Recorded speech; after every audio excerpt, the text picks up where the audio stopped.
pursuit. During the heat of the game, it's clear he's a champ when all else disappears. Rally the team with a wink and a cheer. He's the leader that everyone fears. Quickly, it's a real heater. Once my friend, he's a locker room leader. In the chaos, he's the center, turning us into believers.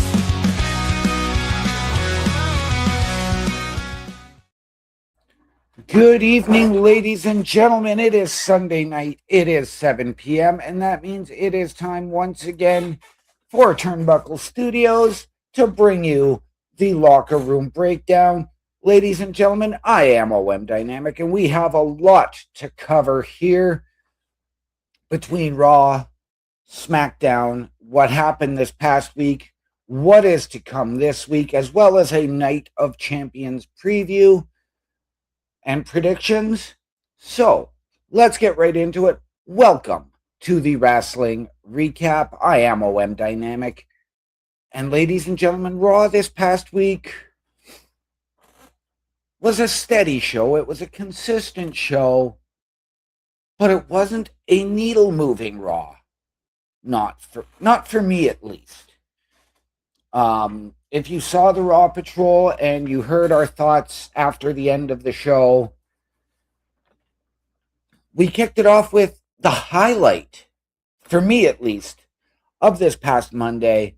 And I am, of course, talking about Roman Reigns and the Bloodline, whatever iteration this is of it. They come out. Roman builds up his cousins, more so Jay. Jimmy sort of looking, feeling like he was left out. Jimmy giving him credit, saying, you know, if it wasn't for Jim being older by 2 minutes, we wouldn't have the Usos. If it wasn't for Jimmy being born. Really? Like, Jimmy being born, you completely discredited everything he has done in the industry while you propped Jay up because he had a semifinal match in the King of the Ring coming up on Friday, which we will get to a little bit later. We talked about Jay's history, but almost completely discrediting Jimmy other than him being born and becoming a member of the Bloodline. Yes, Jimmy has not had the singles success, but Jimmy has never been pushed to be a singles wrestler. WWE has not done enough with Jimmy on his own. After the Usos split a few years ago, you immediately moved him into, well, Solo's faction as the MFTs when they turned on him and kicked him out when they brought in Tama Tonga. Again, you did nothing with them. After they kicked Jacob out, and we're going to get to Jacob here again in just a couple of minutes, all of a sudden you had Jacob and Jimmy teaming. Then you moved Jimmy back over to Monday Night Raw, and all of a sudden make peace with his brother. But you haven't done anything with Jimmy to even warrant getting him into singles action, getting him a singles title, where Jay has been a tag team champion outside of the Usos, the Intercontinental Champion, and the World Heavyweight Champion. So you can't just give credit for Jim being born. And Jimmy has been used again as that, I believe, that bridge, that peacemaker between this new iteration of the Bloodline and the rest of the locker room. And that's not fair to Jimmy. If you're going to do something with Jimmy, you've got to give him something to go after. Make it worth his while to be a singles superstar. And we can touch on that again in just a little while as we continue on with the Raw preview. But we come to Jacob Fatu, who was fully acknowledged by Roman Reigns in this segment.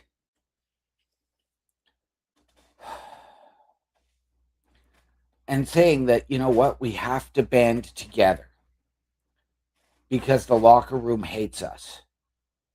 But this is what's going to help us stay on top of the industry. He then presented Jacob with a new iteration of the Ulafala. This was a different looking one. We had talks of roasted garlic cloves. I could see personally some different like seashells, rocks, stuff like that. Really dried, painted up, shined. But this is where things got really, really interesting. As they left the ring, the Usos were shaking hands and kissing babies. While Eric Andre, yes, the comedian, star of an upcoming Netflix movie with John Cena, was at ringside. He clapped Jacob on the shoulder and even tousled the Ulafala, which did not sit well with Jacob, who then proceeded to beat down on the comedian. This brought Adam Pearce, all of the security out, all of the agents. As Jacob had Eric Andre lying in the middle of the ring and going up to the top, Roman came back. Adam Pearce saying to Roman, look, talk to him. Get him down from there. I can't do this on my own. Roman appeared as though he was calling for Jacob to come down, and then now. And Jacob hits the splash. Looks like he's going to leave again. Jacob then goes back to the top and does it a second time. This is Roman Reigns at his absolute finest. Roman Reigns never came back as a full-fledged babyface.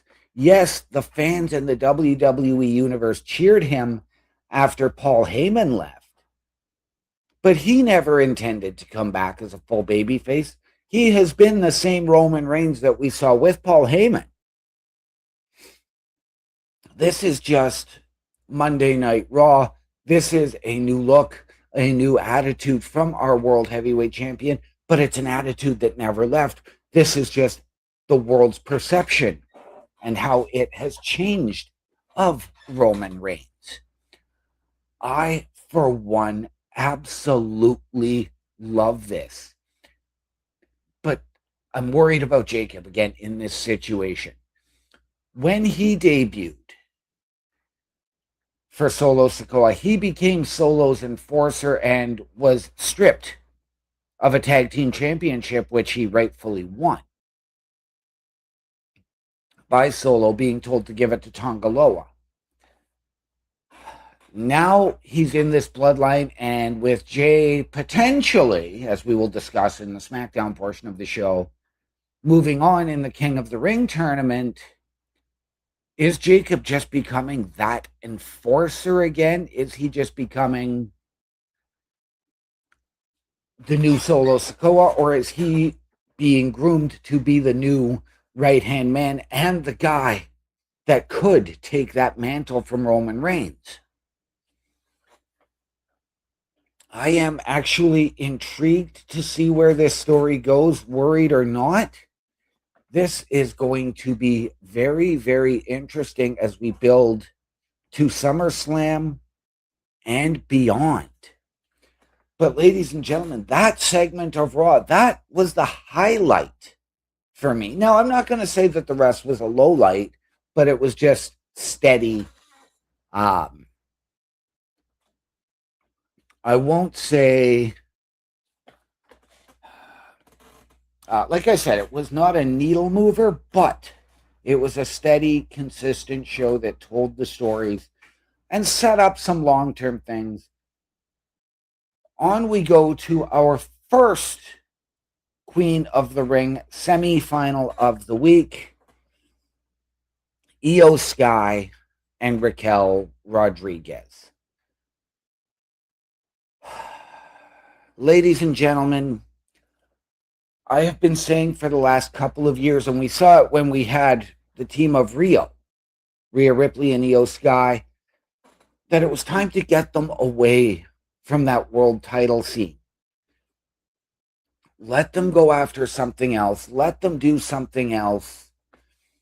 We all went in here at the Turnbuckle Affiliation Program thinking maybe this was Raquel's time.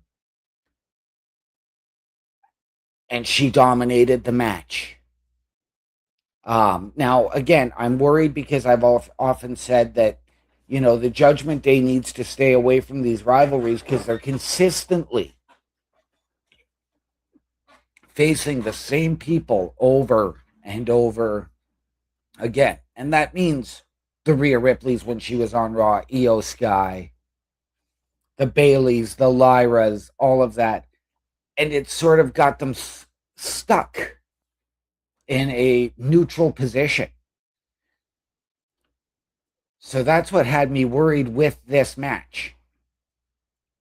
But we had no Judgment Day interference for Raquel. But Raquel dominated. Raquel controlled. Raquel used her speed, her size, her power. We did see Io fight back. And she put up a hell of a fight. This was a great match. And once again, ladies, if you are aspiring to be a professional wrestler,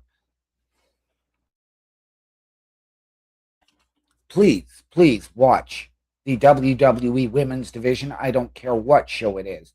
Raw, SmackDown, NXT. You watch the Women's Division. However, in the end, it was Io Sky coming up with the victory. And this is not something that is needed. Io needs to stay away from the world title picture for a little while. You could have had her challenge Becky Lynch. She's already pinned Sol Ruca, so why doesn't she have a shot at the Women's Intercontinental Championship?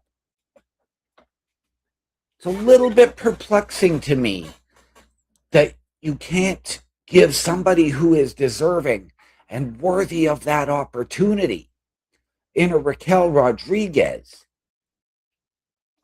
especially with, again, we're going to cover it in SmackDown, with the potential of getting Raquel Rodriguez versus Liv Morgan in the Queen of the Ring. But we went with Io Sky. Again, ladies and gentlemen, I am a little bit disappointed. Io deserves it, and Io is a very talented competitor. Do not get me wrong. I'm not trying to disrespect Io Sky. But it is time for her to focus on something else. I know she hasn't had a title match in quite some time, but it is time to keep her away from that world championship just for a little while.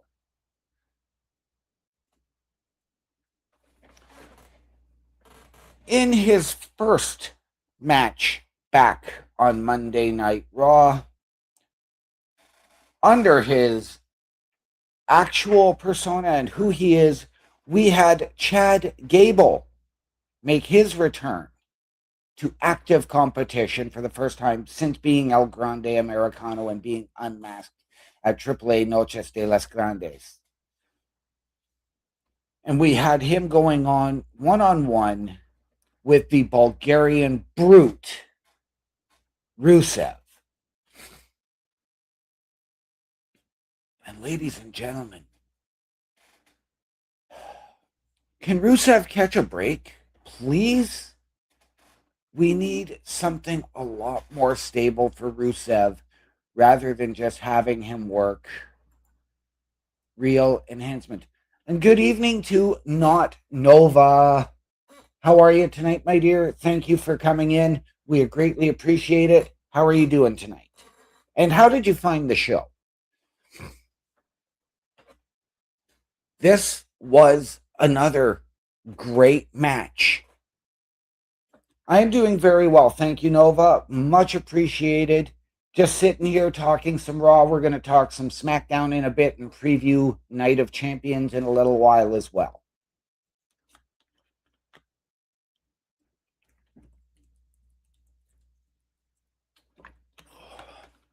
I apologize for that, ladies and gentlemen.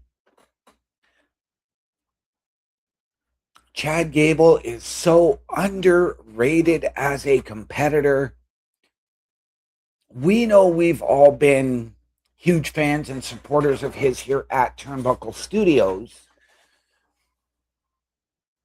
So for him to return to form, and a complete return to form, we knew that this had to go one way, but Rusev deserves so much better than just being really an enhancement talent. And I love Rusev, so I need more from him. This, again, was that power and agility versus speed and technical ability. Solid match. Gable did get the submission, and then as part of his redemption tour, we've seen him apologize to the Luchadors, Rey Fenix, Penta, Rey Mysterio, and Dragon Lee, even coming to the aid of Penta, Rey, and Dragon, getting Rey's mask and returning it, handing it to Penta to make sure that it was okay for Rey. And then we had this. And then Gable, of course, gets beaten down because Ethan Page was there with Rusev. So after the match, yes, Gable takes the beat down from Rusev and Ethan Page for Rey Mysterio and Dragon Lee to come out, make the save, and Chad Gable sitting there looking up at them on his knees as they looked in his direction before Rey reached out his hand, Dragon reached out his hand, and they both lifted Chad Gable up and raised his hands in victory. But what does this do for Chad Gable? Is this still the real Chad Gable, or does he still have an issue with Lucha Libre and this is just him being a wolf in sheep's clothing? Or does Lucha Libre take offense to Chad Gable? And do they turn on him?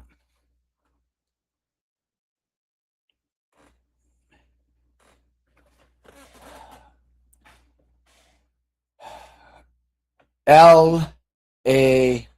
Knight. Yeah, no. This is a guy who has really, really slid down the hill on what should have been a skyrocketing trajectory. He is understandably frustrated with the Usos. He is understandably frustrated with the fact that the bloodline is back together, and he has made that quite clear. And he came out to the ring to cut a promo. And he hyped up returning to Baltimore and saying, I've got to get to Baltimore. I've got to get to Baltimore.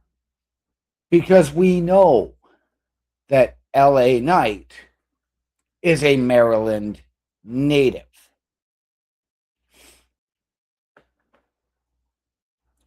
This call out got answered by Jimmy, who, as I've said, seems to be trying to be that bridge between this new iteration of the bloodline and the rest of the locker room.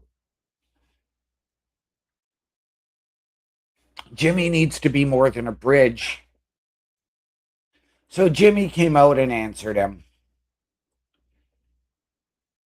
begging LA to rethink his position, even changing his mind to agree with LA Knight, but looking a little bit possessed and like he was going to come after LA Knight, like he was setting him up. This brings out Jay. And we know that Jimmy runs with the cooler head. Jay runs fueled by emotion. Well, this results in shots being thrown between Jay and LA Knight. Jimmy trying to get in there and calm the two down. Jimmy again trying to be that bridge, that peacemaker. Eventually, the way it looked, it was LA Knight that ended up pushing Jimmy out of the way so that he and Jay could continue to go at each other. And as LA Knight got the upper hand, all of a sudden, there again is Jacob Fatu, who we know he's had a history with LA Knight when he was part of the MFTs. And he laid out LA Knight using the Tongan death grip. And again, you have to wonder, is this Jacob acting on his own? Is he acting on the orders of the tribal chief? But he left LA Knight down and out in a heap in the ring.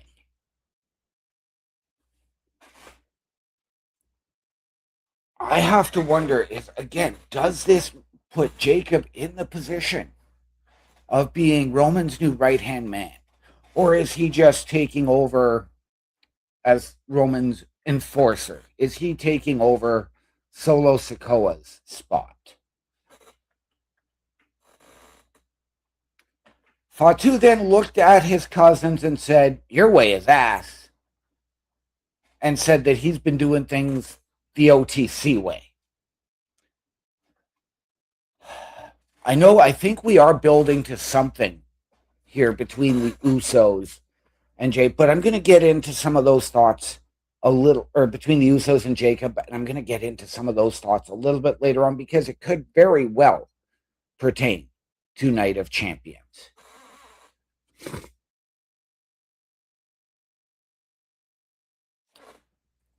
A bit of a surprise match that was handed to us here on Monday Night Raw, as we got Charlotte Flair, who was getting ready for her Queen of the Ring semifinal on Friday against Liv Morgan, going up against Roxanne Perez of the Judgment Day. Loved the idea. Loved the premise. Again, it's that traditional, I've got to soften you up for my partner, for my faction buddy, but a fresh match. Something new for both Charlotte and Roxanne. And is it maybe time to pull the trigger, pull the swing on something like this?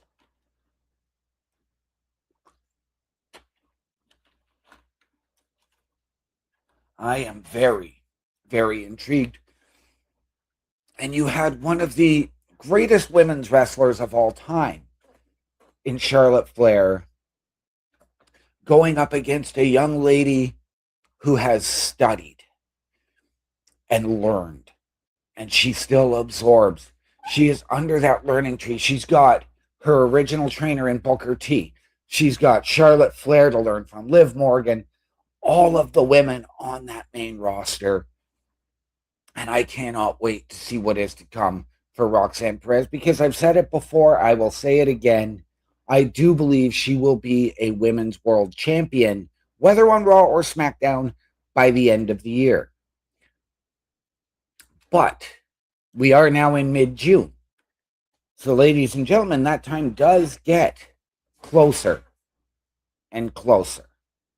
Do I need to extend that a little bit, or do we still go with the end of the year?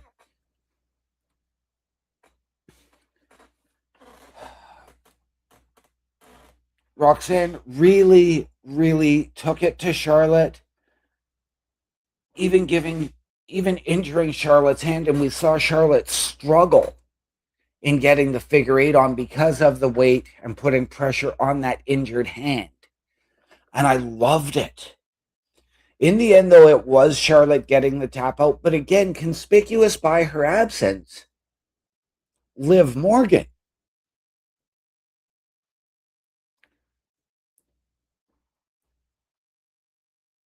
there was no Liv Morgan. There was no Raquel Rodriguez. And I can understand Raquel, given what she was going through, having just lost that match.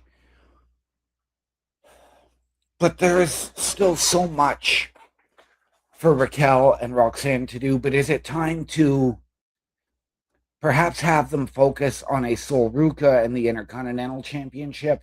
Is it time to really get them focused on the Women's Tag Team Championships again? Or is it time for the three women to go their separate ways? There is a lot to unpack with the women of the Judgment Day, because it almost gets to be a little bit played out when you look at the Tag Team Championships. Raquel versus Roxanne, or either of them versus Sol Ruca. Again, you put Io Sky into that mix, things can get very, very intriguing.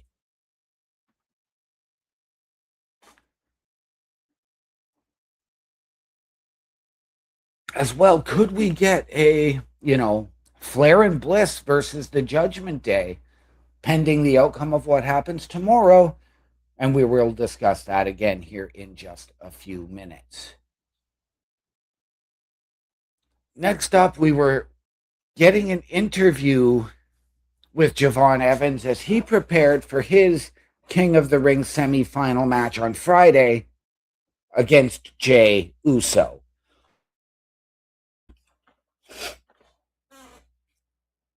But we got quite a surprise, and yet another match we were not expecting, but yet another solid match. As we got VonEvans versus Austin Theory, because as Javon was doing his interview, he was interrupted by Theory and his tag team partner, the returning Logan Paul, whose arm was heavily, heavily wrapped from his tricep injury. Logan saying to Javon, "You're not understanding us. We're not asking you to join the Vision. We're telling you you're a part of the Vision." Javon said, "Thanks, but no thanks." And we got this match. But again, Javon really, really seems to be careless and even a little bit reckless. We're starting to see now when he does the jump over the barricade into the timekeeper's area, he's almost overshooting two barricades, and it's his opponent that is having to catch him and hold him from going into the crowd. It's great that he's got that spring and that vertical leap, but not when you're at risk of injuring fans. Not when you're at the risk of injuring yourself, not at the risk of seriously injuring your opponent. Javon, you need to slow down, buddy. Take Naomi's advice and proceed with caution. Dial it back just a little bit, and you will be in a good position. We're going to discuss VonEvans a little bit more a little bit later, because we did have this match with Austin Theory. Javon in control, goes up to the top, looking for that OG cutter, only to, as he's coming off the ropes, turn and eat a Braun Breaker spear, which puts him down. Yes, he got the victory by disqualification, but would it hamper him on Friday night? Again, we will find that out in just a little while.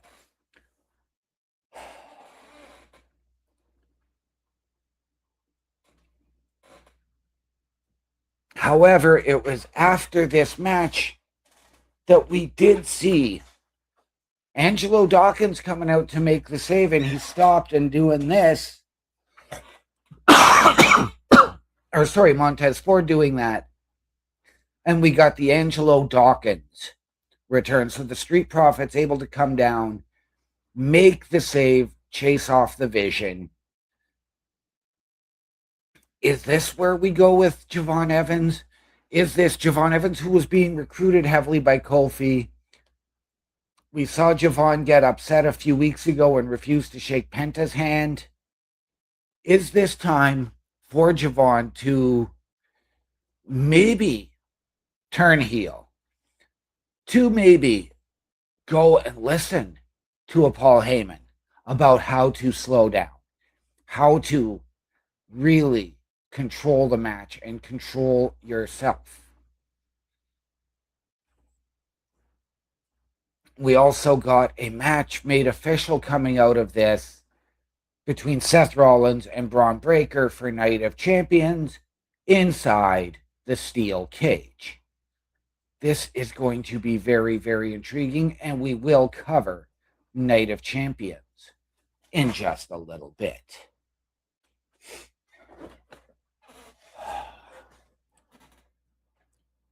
What was my most disappointing match of the night was our main event. And personally, we're going to get to it when we go to the Night of Champions preview. We had Obafemi versus Dominic Mysterio. The match itself wasn't bad. It was the way it was done. Yes, creative, the writing, the way the match was put together. Dom got his offense in. I personally would have had Oba win the match via DQ, something like that. Dom able to hit 2 619s, one to the gut, one to the head, as he had that bell hammer in his boot. But Obafemi kicks out at 1? I know that Oba dwarfs Dom, but this is Dominic Mysterio. And I'm sorry, but the bell hammer should have at least been a 2.5 count, not just a 1. And from there, Obafemi takes over. Oba hit a big Beal and then hit the fall from grace, pinning Dom and advancing to the King of the Ring finals. Again, like I said, I'm not a big fan. I didn't want Oba in this spot. We're going to find out who he's going to face at Night of Champions when we cover SmackDown. But ladies and gentlemen, in just a few minutes, we are going to, or in just a moment, we're going to come back to you with the Raw preview. But first, here's how you can help us out. A Turnbuckle affiliation program is looking for more people. If you have passion level for pro wrestling, sports, video games, or something else, then Turnbuckle Studios is the place to be. If you have ever wanted to pursue content creation and want to join our team, then we would love to have you. Check out turnbucklestudios.org or contact us by email today, because your future is now, and we want you to tap in.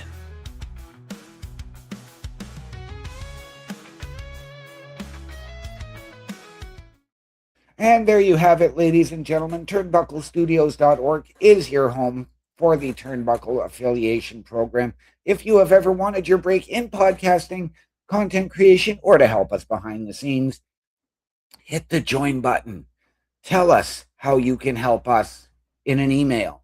Tell us how we can help you. We will sit down as a collective and find the right fit. All of that and more at turnbucklestudios.org. Tomorrow, ladies and gentlemen, Monday Night Raw comes to us live from London and the O2 Arena. And it comes to us at a special start time of 2 p.m. Eastern, but you can join the Raw Patrol at 8. And it's going to be a very, very interesting show. We're going to start it off because we do have Braun Breaker and Austin Theory defending the tag team titles for the Vision against the Street Profits. Is it going to be time for new tag team champions? Is it time for the Profits to reclaim the gold? Is it going to be easier for Braun Breaker to go into the steel cage on Saturday not having to worry about being one half of the tag team champions. Is it time for the Street Profits, or have they been gone too long and we haven't seen really enough of them in tag team action since they returned to Raw? I know that it opens up a whole new line. Do we potentially get somebody else returning for the Vision, maybe a Bronson Reed? Is this where we get that VonEvans potential turn? We'd seen Kofi Kingston when the New Day were trying to recruit him. We've seen the Vision say, we're not asking you, we're telling you you're one of us. And we saw that emotion after he lost an Intercontinental Championship match to Penta. Is it time to pull the trigger on a Javon heel turn? I, for one, ladies and gentlemen, I believe that we are going with new tag team champions, and I believe that it could very well be VonEvans playing a huge, huge factor in that match, depending on how he is feeling, but we will cover that again in just a few minutes. Do we get other interference from somewhere else? It is London. It is Europe. Anything can happen. We could get that surprise return, whether it's a new member of the Judgment Day, whether it's Logan Paul giving them the brass knucks to retain the titles if he's there. Maybe, just maybe, but I'm going to save this for Saturday, we get Bronson Reed's return. Whatever way you slice it, though, ladies and gentlemen, it is very, very intriguing how things are going to come about here. But I believe that we get new tag team champions. Speaking of tag team champions, the women's tag team champions will be championships will be defended, as well as we have Paige and Brie Bella Scream Mode taking on the team of Bayley and Lyra Valkyria. Again, is it time to pull the trigger and get Bayley and Brie the belt? I personally believe it is, and I hope that it is. This was something that should have happened at WrestleMania. I don't want to see it dragged out. Or is this going to be the match where you finally see either of them take that step, show a little more aggression? Do we get Scream Mode retaining and Bayley or Lyra turning on the other?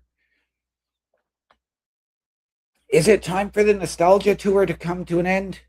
I'm actually a fan of Paige and Brie as your tag team champions, but I need those belts for Bayley or Lyra. I need something more from them. Do we maybe get, again, the Judgment Day? Could they get involved in all of this? Could we see the Irresistible Forces get involved in all of this? Again, we've got to look at Charlotte Flair and Alexa Bliss. Is there somebody else that can come up and step in for all of this? There is a lot of open questions and a lot of moving parts. But I, for one, I think it is time to go with Bayley and Lyra as your tag team champions.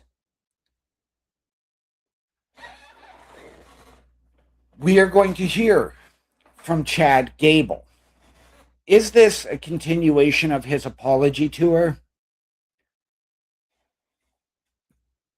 Is this him coming to say thank you for all of your support since I have returned? I don't know. Is this something that to do with American Made? Do they get in there and confront him, call him out, something like that? I would be really, really intrigued, and I'm going to suggest that maybe, just maybe, You could bring Ren Sinclair and Kendall Gray to the main roster to team with Ivy Nile. And then you've got the Creed brothers. Liv Morgan, Roxanne Perez, Raquel Rodriguez, JD McDonough, Dirty Dom. 5-on-5. I don't know. That's just where my head is at, ladies and gentlemen. Maybe this is the big play. I would love to see it. But is this sort of a Chad Gable redemption tour? Are the American Made going to question him? Is that where this goes? We don't know, ladies and gentlemen. So much to look forward to. As well, we will hear from our King and Queen of the Ring finalists, Obafemi and Io Sky, who are advancing on the Raw side of the bracket.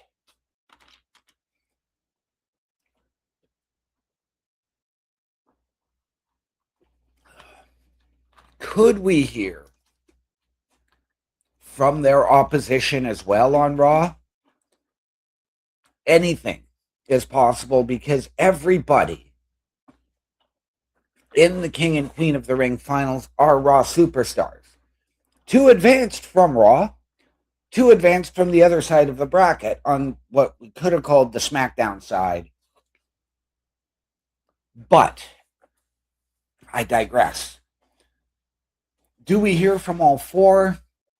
Do we hear from just the 2? And then we're going to hear from the other 2 finalists on SmackDown, which is how I think this should be done. We know that Obafemi is going to come out alone, but is this where we hear from Brock Lesnar? Does Paul Heyman come out to get into Obafemi's ear about this?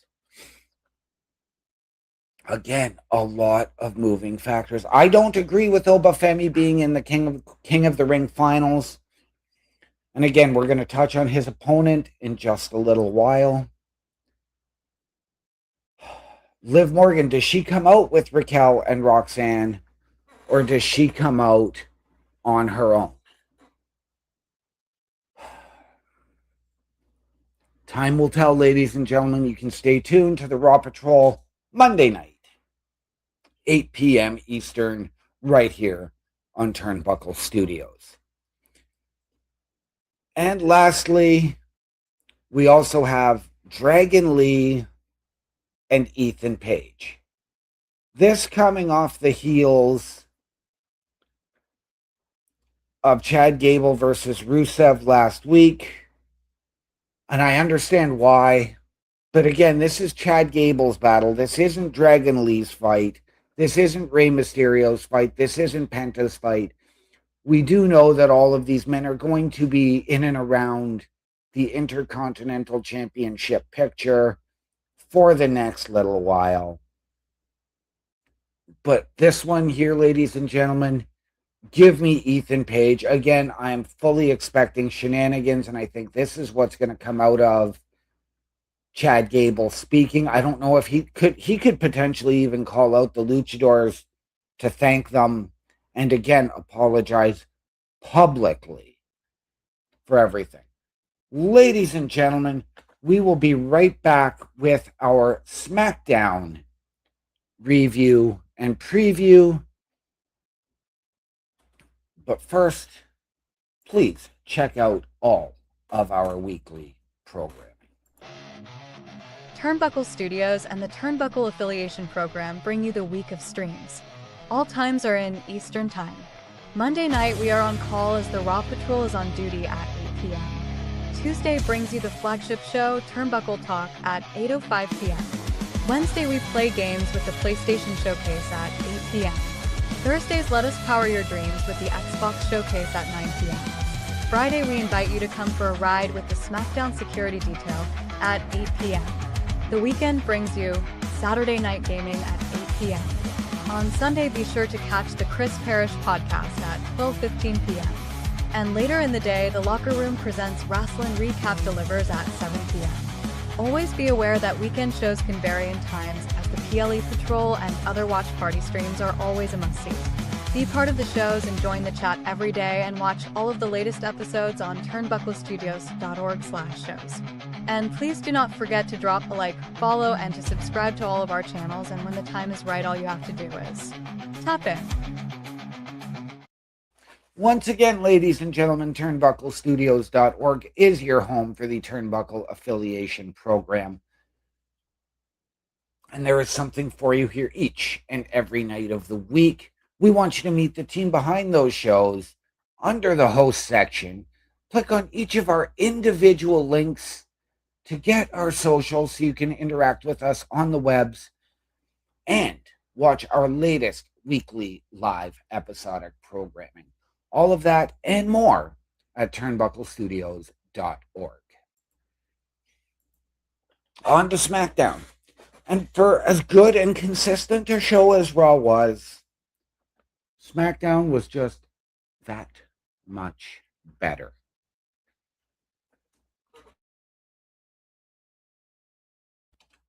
There was a lot on the line on Friday on SmackDown. And in a bit of a surprise, we kicked things off with our undisputed championship match between Gunther and Cody Rhodes, with special guest referee, the last real good guy, Sami Zayn.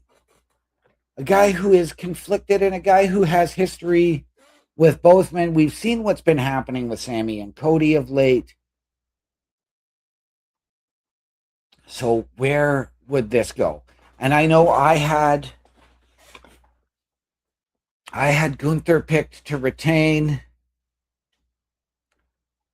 but this was a situation that we didn't really get what we wanted. Oh, why are they not giving me the right results? There it is. So this match was back and forth. Cody got in Sami's face in the match and shoved him. Sami shoved Cody back and said, no, I'm the official.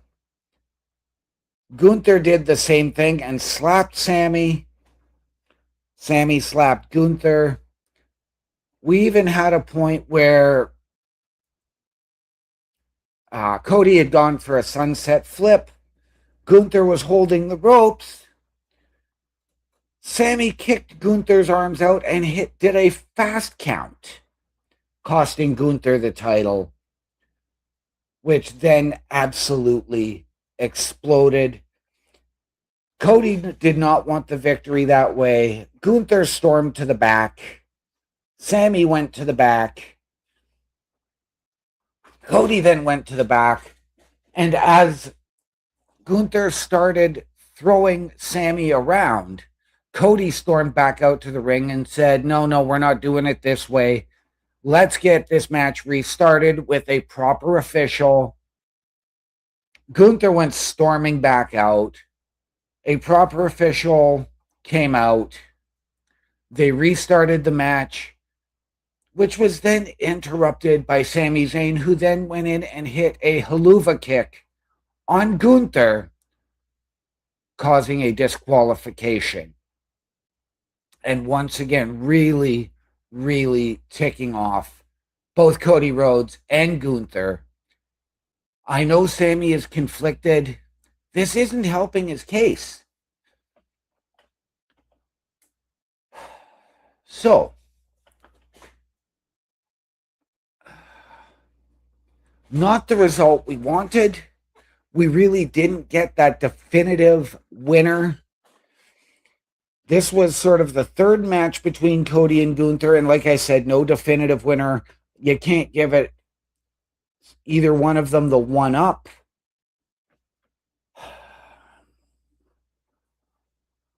This really, what was it going to lead to? We'll again touch on that in a little bit. Then we move on to our WWE Tag Team Championship match The MFTs, the Tongas, Tama and Tala, taking on Damian Priest and R-Truth. And again, I thought it might be time for a new tag team champions. They actually both said to Solo, stay in the back. All of this business with the bloodline is costing us. Keep it to yourself. Stay here. Let us handle our business.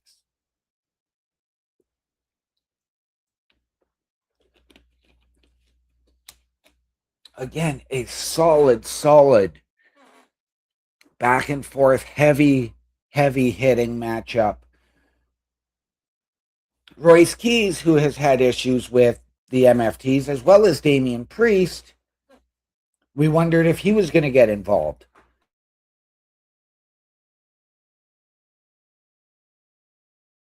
Again, I apologize, ladies and gentlemen.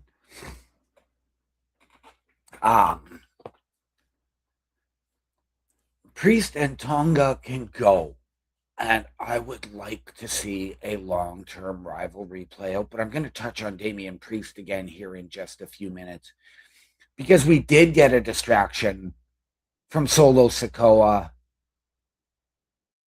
and once again, it cost the Tongas,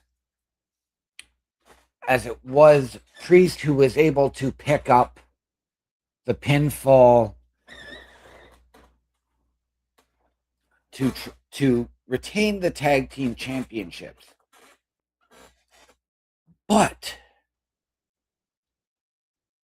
we've got Damian Priest talking over the last few weeks about the people he can and can't trust. We've seen some different couple of interactions with him and Finn Balor since Finn returned to SmackDown. And Priest talks about not being able to trust him. Priest has said he doesn't trust Royce Keys because he doesn't know him. So, you can forgive him there. But this is very, very intriguing because we're saying, Truth, you and I are the tag team champions. You're my partner. You're who I care about. This is what I care about. Are we seeing the seeds sown for Damian Priest to turn heel once they lose those tag team championships? Would it be better served for Priest to go as a singles competitor and stay solo for a while? Or could Priest pick up the reins if Solo is excommunicated and have Priest go and join Tama and Tala? I don't know. I'm very, very intrigued because Priest is really starting to show his frustration, and it's time for Priest to really get back into singles championship credibility. He's a former world heavyweight champion, and I would love to see him get back to that mountaintop. We know he deserves it. We know he can do it. So let's have him do it.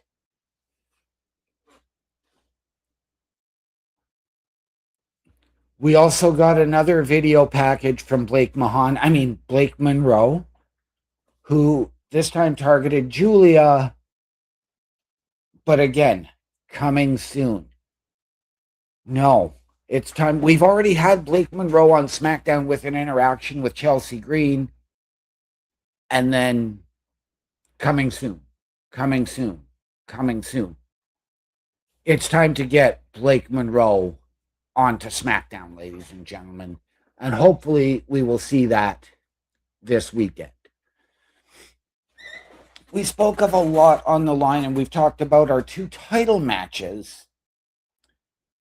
Now, we have a number 1 contenders match for the Men's United States Championship,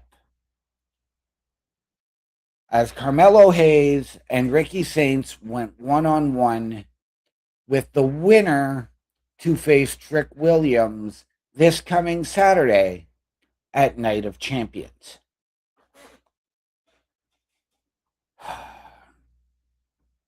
These two guys are great together. I don't know that I'd necessarily want to see the Trick Mello gang reunite, though I'm big on that idea. But I wonder if maybe Mello and Saints together as a team. Or if you go to make that a three-man faction when this is all done, I can get behind either of those ideas. This match, very, very fast-paced. Again, very, very technical. Both guys love to showboat. And we saw that really come into full effect. Both men stayed on top of the other when they needed to. They both pandered to the crowd. They both showboated. And they both wasted time. It was Carmelo Hayes, after getting pulled out of the corner, that actually tore a turnbuckle pad off without intending to. He didn't go to untie it or anything like that. And that was what ended up costing him.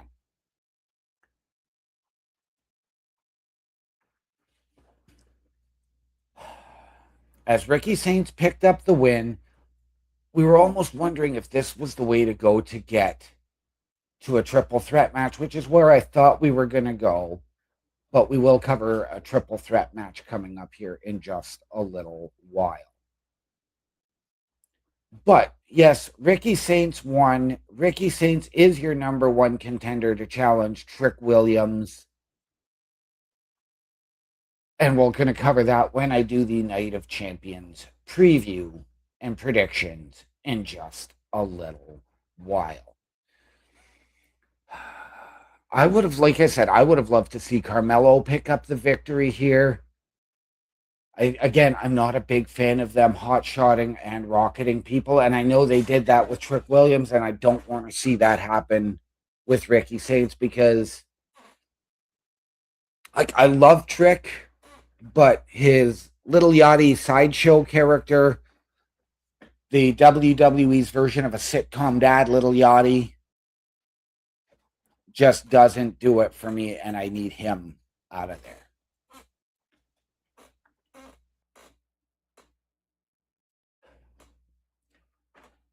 Our men's King of the Ring semifinal on SmackDown featured two Raw superstars. And we saw them have an interaction in the back earlier in the night.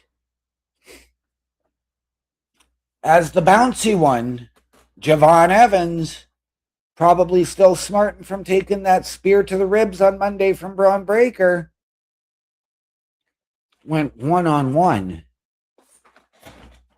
with the Yeet Man, Mr. Jey Uso, the main event.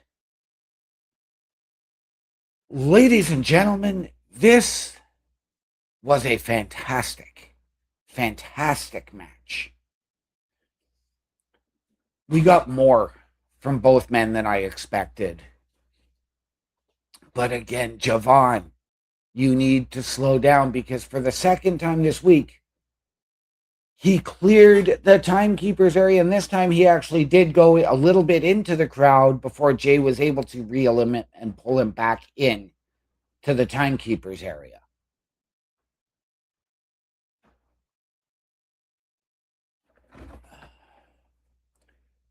This, again, though, very fast-paced, both guys going high risk, both guys spending a lot of time on the outside. Jey at one point ripped off Javon's t-shirt, exposing the taped ribs, and then proceeded to hit 3 spears on Javon before hitting the Uso splash and advancing to the King of the Ring finals to challenge Oba Femi. This was a great physical match, like I've said, and both of these guys delivered. But again, Javon needs to slow down.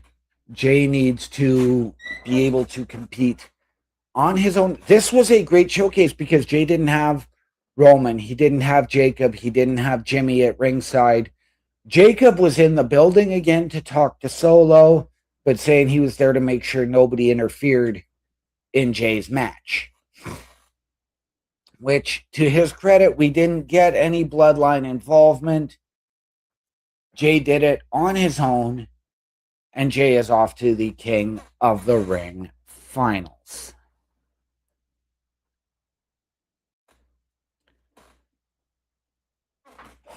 Our main event of Monday Night Raw, and ladies, again, I cannot state this enough. If you are aspiring to be a pro wrestler, check out the WWE Women's Division. Charlotte Flair and Liv Morgan. Charlotte was the last true hope for SmackDown to get to the King or Queen of the Ring finals.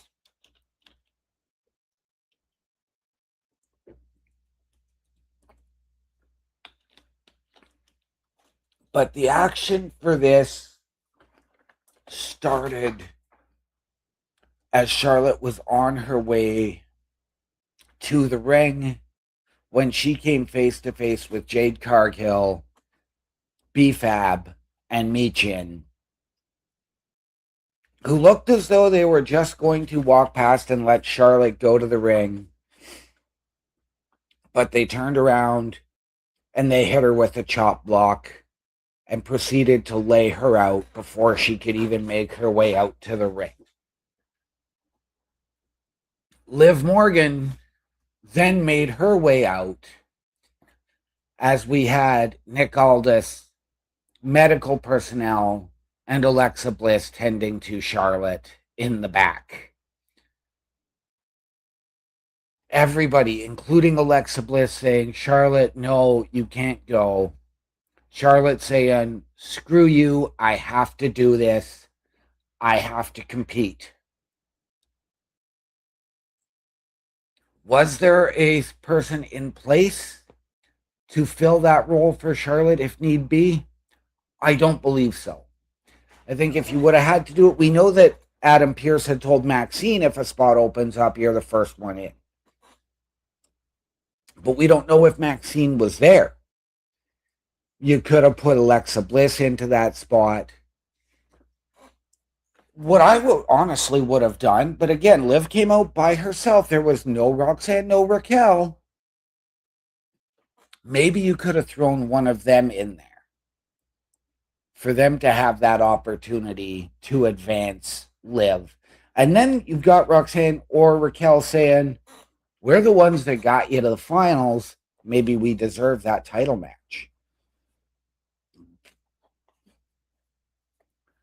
And I think that that would have made for a better story, as well as increased the tension within the Judgment Day. But we saw Charlotte limp her way down to the ring. And as she was trying to get in the ring, we saw her using the steps and the ring post to climb up and be able to get in there.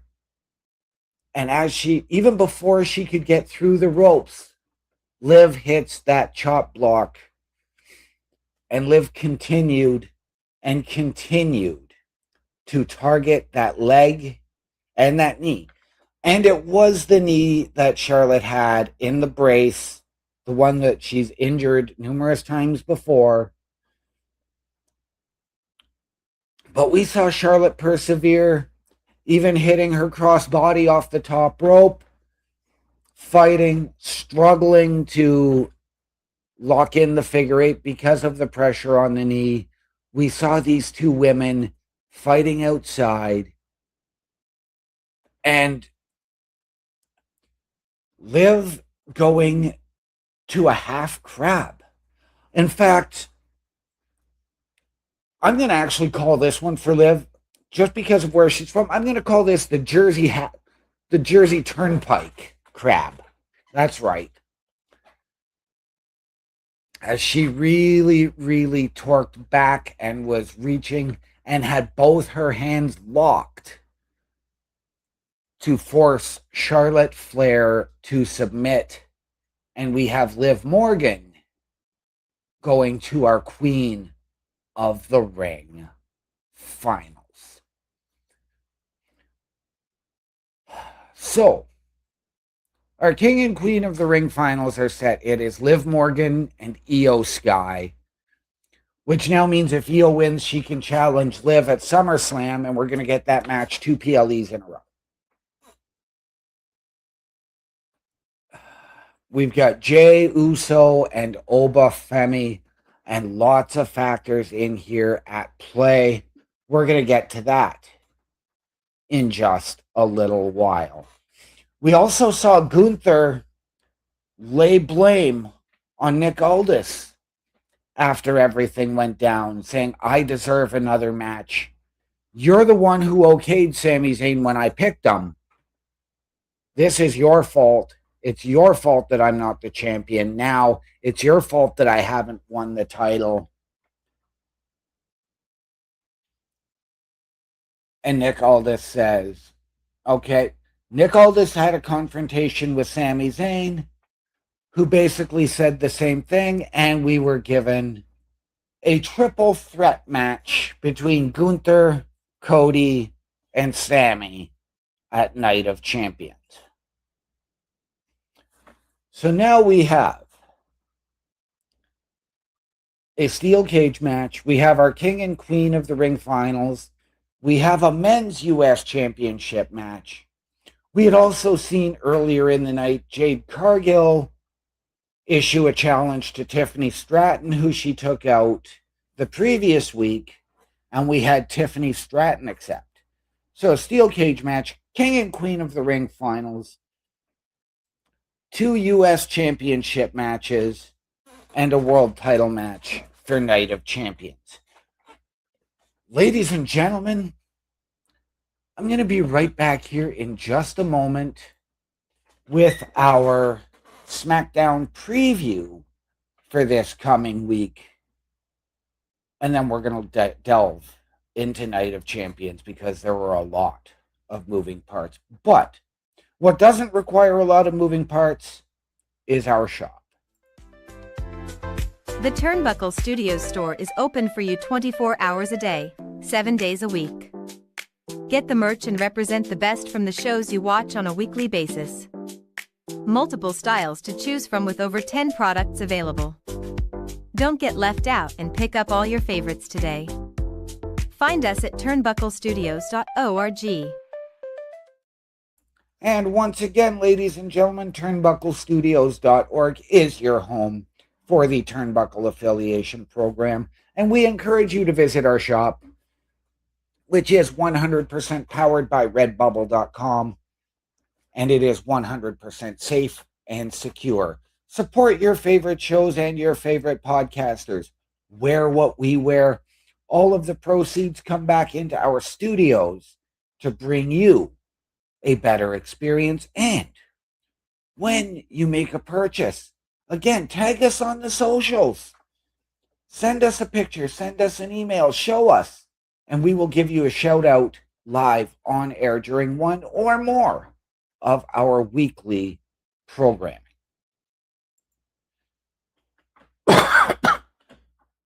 Very, very intriguing SmackDown this coming week. Only 2 matches have been announced,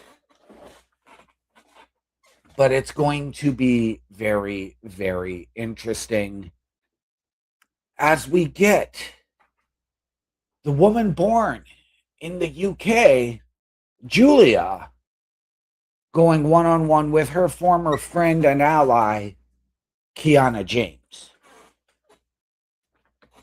We haven't seen Kiana in singles action in a little while. Same with Julia. This is something that has been building, but I almost wonder if this friction between the two of them is more so of an iron sharpens iron type of scenario. Because we know that they both rubbed a lot of people the wrong way. So maybe some of those people come out to seek revenge. Maybe Kiana has a master plan and somebody new in her back pocket to assist with taking out Julia. Maybe this is where we get to truly see Julia explode and show us why she is the beautiful madness. But, and I'm going to say, give me Julia to win this, but do not be surprised if this is just a thrown out match, if this is something that gets bogged down and a lot of shenanigans. And again, this might be where we get that Blake Monroe debut, because we are in London. This would be a very fitting match for this to happen. And I hope that this is where we get that Blake Monroe debut. But perhaps we get a returning Jordan Grace to come out and save Julia if we get that. Again, there are so many moving parts to this whole situation that it's really, really going to be interesting to see what comes of it. As well, whether she is still one half of your women's tag team champions or not, again, we get the UK's own Paige, one half of Scream Mode, and currently, and I will go currently, one half of your women's tag team champions, going one-on-one with JC Jane of Fatal Influence. And we know that Fatal Influence are eyeing those women's tag team championships. We saw a non-title match last week. 2 weeks ago? 2 weeks ago. So, again, lots of shenanigans. Is this where Blake Monroe could potentially make her singles debut? Do we get the Nikki Bella return here in this spot? A lot can happen. Does a victory of JC Jane over Paige propel Fatal Influence back to a World Tag Team title shot? You would have to think it does. But who's partnering with JC in that situation, because she's the one that got the victory? Do you go to Fatal Influence using the Freebird rule to defend those tag team championships? And again, I would love that. Does Kiana James set her sights on aligning with Fatal Influence? That could very easily affect the outcome. Are we going to hear from Jey Uso and Liv Morgan on SmackDown, or do we hear from all four of the finalists on Monday Night Raw? It is going to be very, very intriguing to see how this coming week plays out as we get ready and look forward to Night of Champions this coming Saturday.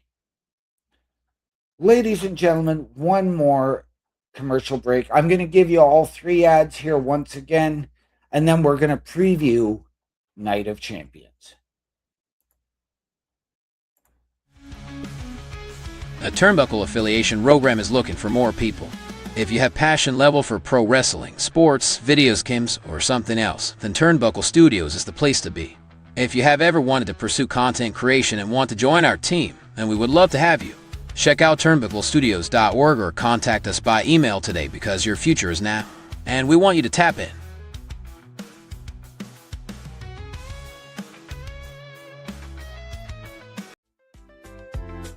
The Turnbuckle Studios store is open for you 24 hours a day, 7 days a week.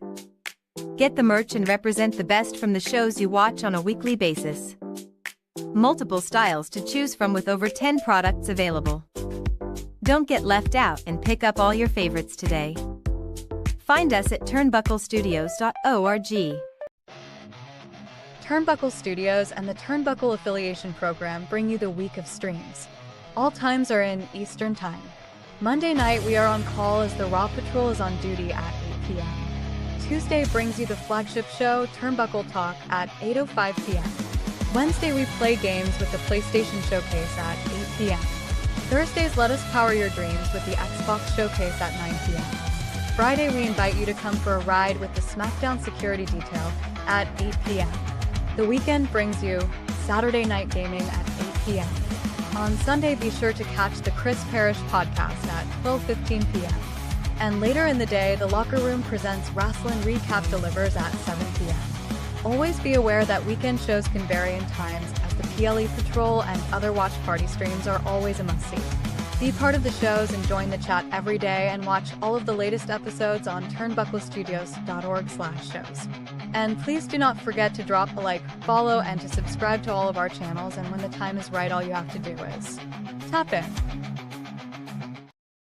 And ladies and gentlemen, one last time, turnbucklestudios.org. There is something for you each and every night of the week. Hit our shop. Hit the shop button. Hit the join button to tell us how you can help us and how we can help you. And we will find out how we can all work together and benefit each other. As well, get our socials. Watch our latest weekly live episodic shows under the shows and hosts sections at turnbucklestudios.org, your home for the Turnbuckle Affiliation Program. All right, ladies and gentlemen, next Saturday you can join the PLE Patrol at, I believe it is 2 p.m. Eastern Time for Night of Champions, but I am here to deliver my predictions, and I am going to start off with our steel cage match between Braun Breaker and Seth Rollins. And I think that this is where Braun Breaker and the numbers game is really going to weigh heavily. We know that Braun Breaker and Austin Theory are currently the only two healthy members because the Vision just cannot stay healthy. It is in this cage match, though, that I think that Braun Breaker wins, because the numbers game with Theory and potentially with Logan Paul, who could be there with those brass knucks, can lend a hand. But you do have the Street Profits there potentially to counter that, whether they're your new tag team champions or not. But I do believe that this is where we get the return of Bronson Reed. And I believe that it will be Bronson Reed that costs Seth Rollins this match. This will not give us finality on the Seth Rollins versus Braun Breaker, but it lends to somebody else that Seth brought in, coming in to take over, get that rivalry built up for a little while so you can revisit Seth and Braun in a few months. I think this gives you the opportunity to go to Saturday night's main event with Seth and Bronson Reed, or SummerSlam if Seth gets injured again. I'm going to go now to our women's U.S. Championship match, Tiffany Stratton and Jade Cargill. This is a match where Tiffany has a lot riding. It was Jade who defeated her, decimating her and putting her on the shelf to capture her women's championship. Tiffany has again been dealing with the numbers game, and although she has had Chelsea Green trying to have her back and Chelsea Green becoming that baby face, you have to wonder again, does the numbers game catch up? B-Fab and Michin. Does Chelsea Green come out to help Tiffany, or does she cost? Either way, I'm going to go with Tiffany retaining via a disqualification, whether it is Chelsea Green costing Jade, or B-Fab and Michin and Jade just laying out Tiffany well before the show and the match doesn't even take place. Give me Tiffany Stratton to come out of Night of Champions still your Women's United States champion. On to the men's United States Championship. Trick Williams and Ricky Saints. Again, they hot-shotted Trick into this spot and then gave him Little Yachty as a sitcom dad type figure. Now you're hot-shotting Ricky Saints. We know that Melo has had the U.S. Championship, but there are still so many others that should be in this picture. Ilya Dragunov. Ray Phoenix.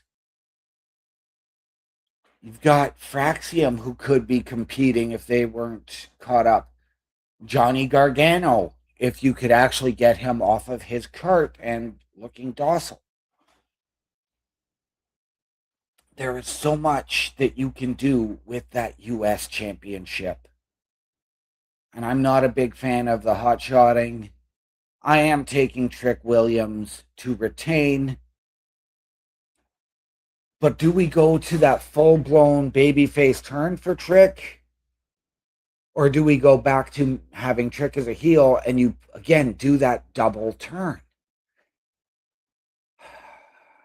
Give me Trick to retain, and I just hope that Little Yachty gets taken out of the picture. Maybe this is where Melo comes out to help Trick. Maybe he comes out to not necessarily help Trick, but cost Ricky Saints. Maybe this is where you get the return of an Ilya Dragunov. There are, again, a lot of moving parts, but give me Trick Williams to retain. Queen of the Ring finals. Io Sky and Liv Morgan. Again, I am not a fan of these Judgment Day rivalries dragging on, but that is just what we have here. And I think we need to keep Io Sky away from the Women's Championship. If I'm Io Sky, I say, Liv, you put that title on the line in this match and you can be the Queen of the Ring. I think that is where we should go with this. Get an undisputed Women's World Heavyweight Championship match.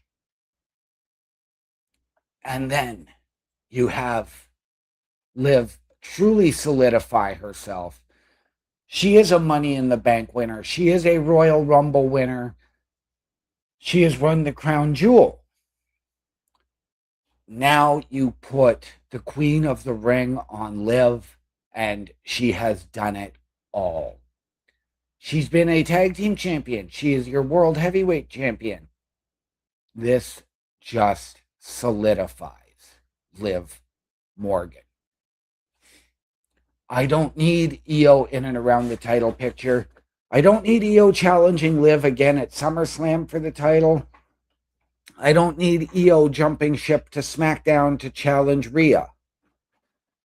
Might be time to have Io focus on the Intercontinental Championship. If you do bump her to SmackDown, have her challenge Julia, Kiana James.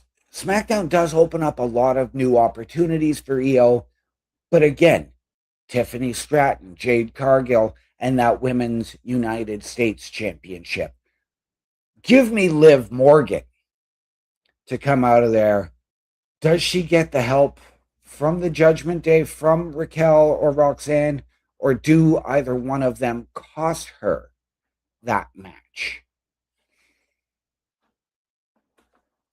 Again, give me Liv Morgan to win the Women's Queen of the Ring. Our men's King of the Ring final. Probably not an ideal final. I know everybody's got Obafemi picked. But I think, and I'm not a fan of the way they've booked Oba. Since WrestleMania, I think that after all of the rubs he got before with Brock going before WrestleMania, Brock should have won that match. Then you could have had Oba get his revenge at Clash in Italy. not vice versa. But you have to wonder, because there are, again, a lot of moving parts in all of this. Could Jay win this match via technicality? Because, I mean, you've got the bloodline, whether it's Roman Reigns, Jimmy, Jacob, and Jay, who could put Oba down in the back before the match. Do we get Brock Lesnar putting Oba down before this match? Do we get Brock coming out attacking Jay to get Oba disqualified? Oba is really got his focus seemingly not just on the King of the Ring, but he's been a little more focused on Brock Lesnar than he should be about winning this. Give me Jey Uso to win the King of the Ring. But you do have the LA Knight factor there. Could he come out and potentially cost Jay that title? Does this thing break right down? And maybe we don't get a clear-cut King of the Ring. Or maybe we go to Oba winning and Oba jumping ship to SmackDown to challenge Cody for that title. Because maybe, just maybe, and I'm going to say this, maybe we get Paul Heyman getting into Oba's ear tomorrow. But give me Jey Uso to win the King of the Ring. And then what should be our main event, ladies and gentlemen, a triple threat for the undisputed WWE Championship. Sami Zayn, Gunther, and Cody Rhodes. We just talked about what happened Friday on SmackDown with Sami as the guest ref. We've got to look at the history between Cody and Sami. Sami and Gunther have a history as well, with Sami having beaten Gunther for the Intercontinental Championship at WrestleMania. Gunther doesn't have a good track record in Saudi Arabia.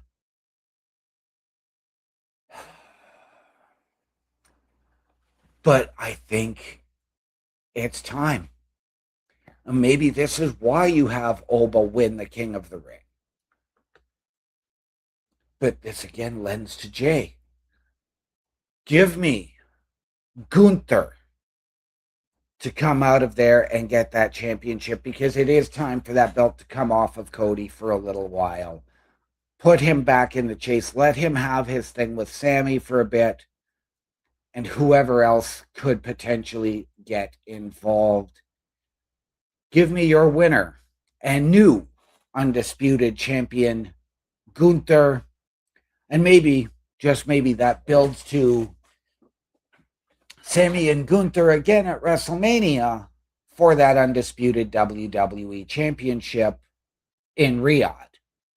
So, to recap, steel cage match, I have Braun Breaker winning and the return of Bronson Reed. Give me Jey Uso to win the King of the Ring finals. Give me Liv Morgan to win the Queen of the Ring. Give me Trick Williams to retain. Give me Tiffany Stratton to retain. And give me Gunther. Ladies and gentlemen, thank you for joining me here tonight on the Rasslin Recap. I am OM Dynamic, and as always, ladies and gentlemen, I would like to remind you the world is better with you in it. From myself and all of us here at the Turnbuckle Affiliation Program, to those of you out there wherever you are, the world is better with you in it. Good night. Good luck. I'm out.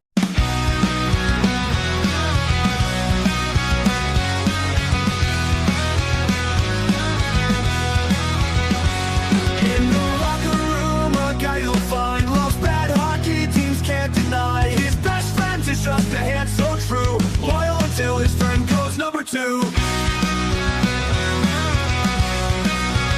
During the heat of the game, it's clear he's a champ when all else disappears. Rally the